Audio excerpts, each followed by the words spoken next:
Hello students, welcome back to channel. So आज अपना आखिरी चैप्टर है जिसका नाम है नोवेल सोसाइटी और हिस्ट्री। क्या नाम है? नोवेल सोसाइटी और हिस्ट्री। ठीक है। सो सो आज हम क्लास 10th हिस्ट्री का एक ऐसा चैप्टर पढ़ने वाले हैं जो बाकी चैप्टर से बिल्कुल अलग है। इस चैप्टर में हम मशीन्स, फैक्ट्री, वॉर्स, रूलर्स की बात कम करते हैं और इंसान की जिंदगी, उसकी सोच, उसके इमोशंस और सोसाइटी के चेंजेस की बात ज्यादा करते हैं। इस चैप्टर का नाम है नोवेल सोसाइटी एंड हिस्ट्री। आज के टाइम में हम मूवीज, वेब सीरीज और स्टोरीज देखते हैं, लेकिन 18th और 19th सेंचुरी में सबसे पावरफुल मीडियम था नोवेल। क्या था? नोवेल। अब भी काफी बच्चे पढ़ रहे हैं, अच्छी बात है, पढ़ा करो यार। नोवेल सिर्फ एंटरटेनमेंट नहीं था, बल्कि एक मिरर थी सोसाइटी का। नोवेल्स हमें बताती है लोग कैसे रहते थे, फैमिली लाइफ कैसी थी, वुमेन के राइट्स कैसे थे, यंग लोग कैसे सोचते थे, और सोसाइटी में कौन पावरफुल था और कौन ऑप्रेस। इसीलिए हिस्टोरियंस नोवेल को हिस्ट्री का एक इम्पोर्टेंट सोर्स मानते हैं। पहले देखेंगे नोवेल्स क्या होता है। सबसे पहले हम समझते हैं कि नोवेल होता क्या है। नोवेल एक लॉन्ग फिक्शनल प्रोज स्टोरी होती है। फिक्शनल का मतलब यह नहीं होता कि सब कुछ झूठ है। फिक्शनल का मतलब होता है कि स्टोरी इमेजिनरी हो सकती है, लेकिन जो सिचुएशंस, इमोशंस और प्रॉब्लम्स दिखाई जाती है वो रियल लाइफ से रिलेटेड होती है। नोवेल में कैरेक्टर्स होते हैं, जैसे एक आम आदमी, एक औरत, एक स्टूडेंट, एक वर्कर। इन कैरेक्टर्स के थ्रू राइटर सोसाइटी की सच्चाई दिखाता है। नोवेल का सबसे बड़ा एडवांटेज यह है कि ये डिटेल में लाइफ को शो करती है। रीडर को लगता है जैसे वो खुद स्टोरी का हिस्सा है। यूरोप में नोवेल का राइज यूरोप में नोवेल का राइज 18th सेंचुरी में हुआ। इसके पीछे कोई रीजन थे, कई रीजन थे। सबसे पहले रीजन था प्रिंटिंग प्रेस। पहला रीजन था, क्या था? Printing press.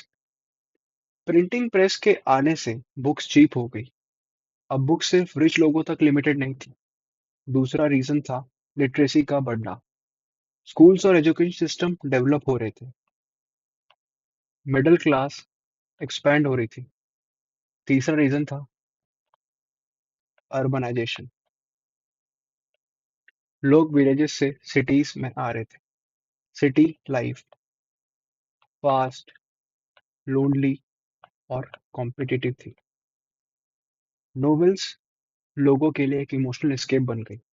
डैनियल डेफो की नोवेल रॉबिन्सन क्रूसो एक ऐसी आदमी की कहानी थी जो अपनी मेहनत से सरवाइव करता था। ये नोवेल इंडिविजुअलिज्म को प्रमोट करती है, जो कैपिटलिस्ट सोसाइटी का इंपॉर्टेंट फीचर था। फिर हम देखेंगे individualism and modern society. Novels ने पहली बार इंडिविजुअल लाइफ नॉवेल्स ने पहली बार क्या किया था? इंडिविजुअल लाइफ को इम्पोर्टेंस दी। पहले लिटरेचर ज्यादातर किंग्स, गॉड्स और हीरोज के बारे में होता था, लेकिन नॉवेल्स ने कॉमन मैन को हीरो बना दिया। कहानी एक नॉर्मल इंसान के स्ट्रगल पर बेस्ड होती थी। इसी लोग अपने को स्टोरी से रिलेट कर पाते थे। नोवेल पढ़ना एक पर्सनल एक्सपीरियंस बन गया। ये मॉडर्न सोसाइटी की शुरुआत थी, जहाँ इंडिविजुअल की आइडेंटिटी इंपॉर्टेंट होगी। वुमेन, नोवेल और सोसाइटी। नोवेल्स ने वुमेन के लिए एक नई दुनिया खोल दी। मिडिल क्लास वुमेन ज्यादातर घर के काम तक लिमिटेड होती थी।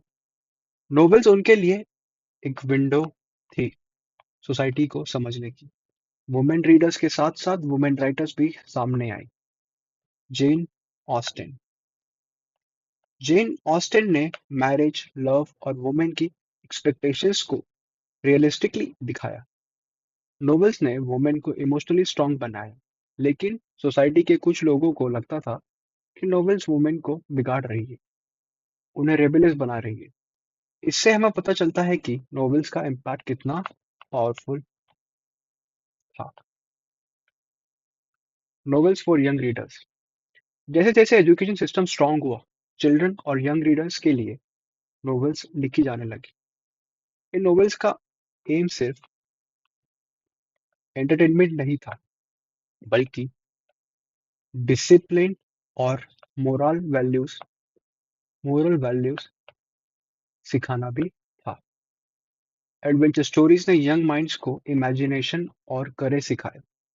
हिस्टोरिकल नॉवेल्स ने नेशनलिज्म और पेट्रियटिज्म को प्रमोट किया। इंडस्ट्रियल सोसाइटी और सोशल रिफॉर्म्स क्या है, सुनो अच्छे से। इंडस्ट्रियलाइजेशन के बाद सोसाइटी में इनइक्वालिटी बढ़ गई। रिच और पुअर के बीच गैप वाइडन हो गया। चार्ल्स डिंकन, कौन? चार्ल्स डिंकन जैसे राइटर्स ने फैक्ट्रीज, लेबर्स, पॉवर्टी और स्लम्स को अपने नॉवल में दिखाया। उनकी नॉवल पढ़ के लोग इमोशनली इमोशनली डिस्टर्ब हो जाते थे। ये नॉवेल्स लोगों को सोचने पर मजबूर करती थी कि सोसाइटी अनफेयर है। इस तरह नॉवेल सोशल रिफॉर्म्स का एक स्ट्रॉन्ग वेपन बन गई। इंडिया में नॉवेल्स का आगमन। इंडिया में नॉवेल्स 19th सेंचुरी में आई। पहले इंग्लिश नॉवेल्स पढ़ी जाती थी, लेकिन धीरे धीरे इंडियन लैंग्वेजेस लैंग्वेज नॉवेल्स भी लिखे जाने लगे। जैसे कि बंकिम चंद्र चट्टोपाध्याय ने बंगाली नॉवेल को पॉपुलर बनाया। आनंद मठ ने नेशनलिज्म को इमोशनल स्ट्रेंथ दी। हिंदी, तमिल, मराठी और मलयालम सब लैंग्वेजेस में नॉवेल लिखी जाने लगी। इन नॉवेल्स ने कास्ट सिस्टम, वुमेन ऑपरेशन और कॉलोनियल एक्सप्लोरेशन को हाईलाइट किया। Novels and nationalism. Indian novels ने फ्रीडम स्ट्रगल को मास मूवमेंट बनाया। लोग नॉवेल्स पढ़कर अपनी हिस्ट्री और कल्चर पर प्राउड फील करने लगे। हिस्टोरिकल नॉवेल्स ने पास्ट के हीरोज को रिवाइव किया। रीडर्स को लगता था कि अगर हमारे एंसेस्टर्स ब्रेव थे, तो हम भी ब्रिटिश रूल के आगे लड़ सकते हैं। इस तरह नॉवेल्स ने पॉलिटिकल अवेयरनेस क्रिएट की। क्या की? Political awareness. आखिरी में सुनो, नॉवेल्स एज हिस्ट्री। नॉवेल से स्टोरीज नहीं होती, वो सोसाइटी का रिफ्लेक्शन होता है। वो हमें बताती है कि एक पर्टिकुलर टाइम में लोग कैसे जीते थे और कैसे सोचते थे। इसलिए हिस्टोरियंस नॉवेल्स को हिस्ट्री का एक इम्पोर्टेंट सोर्स मानते हैं। इसी के साथ novels, society and history chapter complete होता है। अगर अच्छा लगा तो लाइक करो, सब्सक्राइब करो।